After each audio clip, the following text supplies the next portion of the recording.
Na ka ndodhur të gjithëve të marrim një vendim, duke qenë plotësisht të bindur se kemi të drejtë, e më pas të kuptojmë se kemi lënë pas dore fakte thelbësore.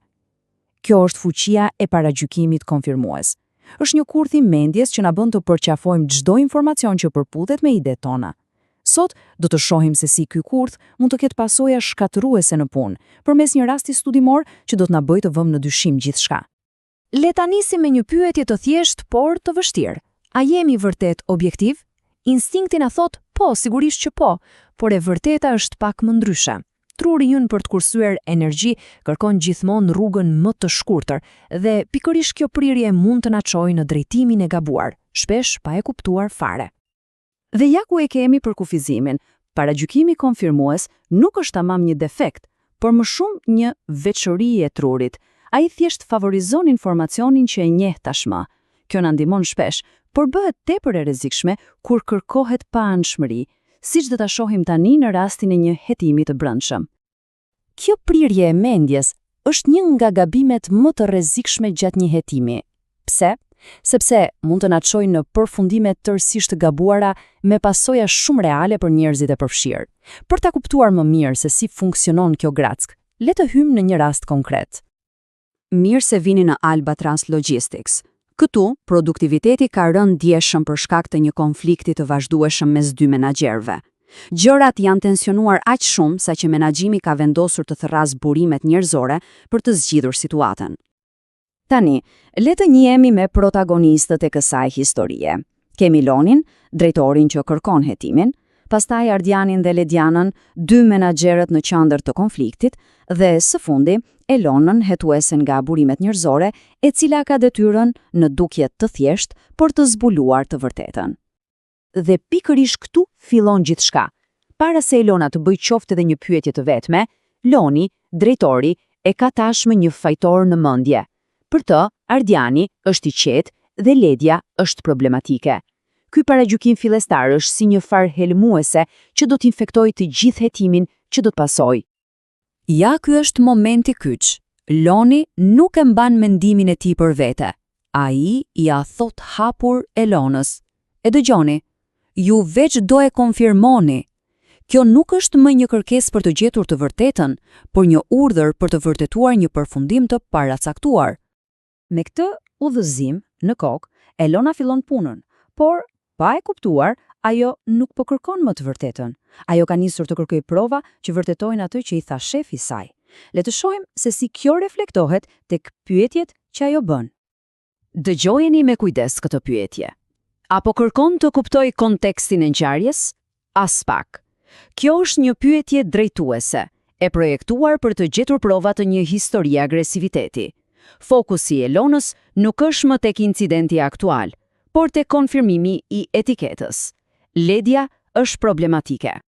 Tani dëgjoni pyetjen për Ardianin. Vini re ndryshimin drastik. Pyetja është e butë, mbështetëse. Në thelb, ajo e pozicionon Ardianin si viktim dhe pranon plotësisht versionin e tij të ngjarjes. Elona nuk po heton më rolin e tij, por po e ndihmon të forcojë argumentin e vet. Pra, e shohim qartë një standard i dyfisht, i pastër si kristali. Njëra palë merret në pyetje si e akuzuar, ndërsa tjetra trajtohet si viktime. Hetimi ishte e anuar që në sekondën e parë, vetëm prej mënyrës se si u formuluan pyetjet. Por prisni, nuk mbaron me kaq. Paragjykimi deporton edhe më thellë tek mënyra si vlerësohen dëshmitarët.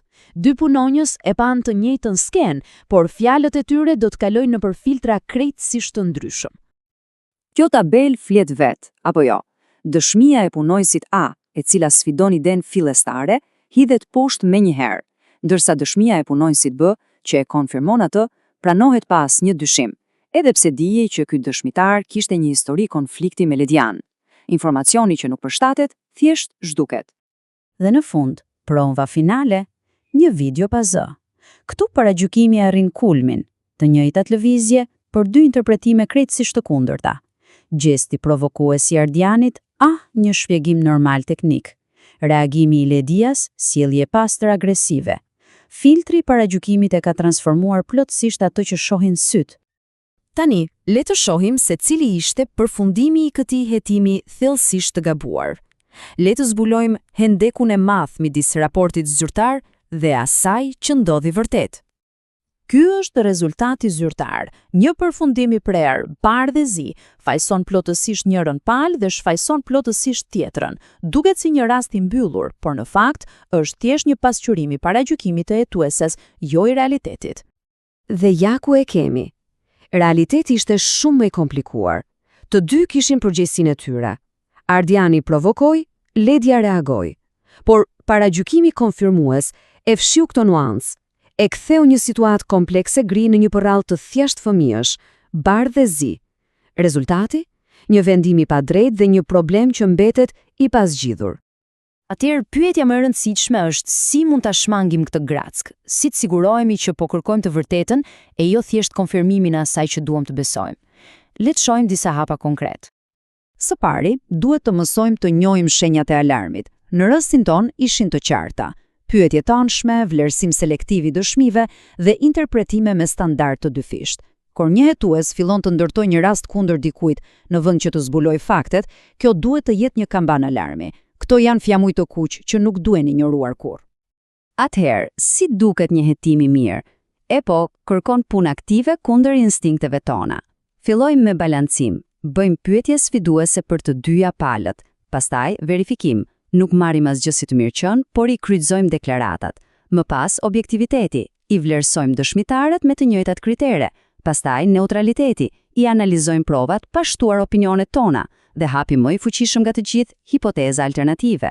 Duhet të kërkojmë në mënyrë aktive prova që do të rrëzonin teorinë tonë. Pyetja kyçe që duhet i bëjmë vetes është: po sikur tim gabim? E pam këtë grackë në një hetim të burimeve njerëzore, por ajo fshihet kudo. Në mënyrën si rekrutojmë njerëz, si vlerësojmë performancën, madje edhe në vendimet tona më të mëdha strategjike.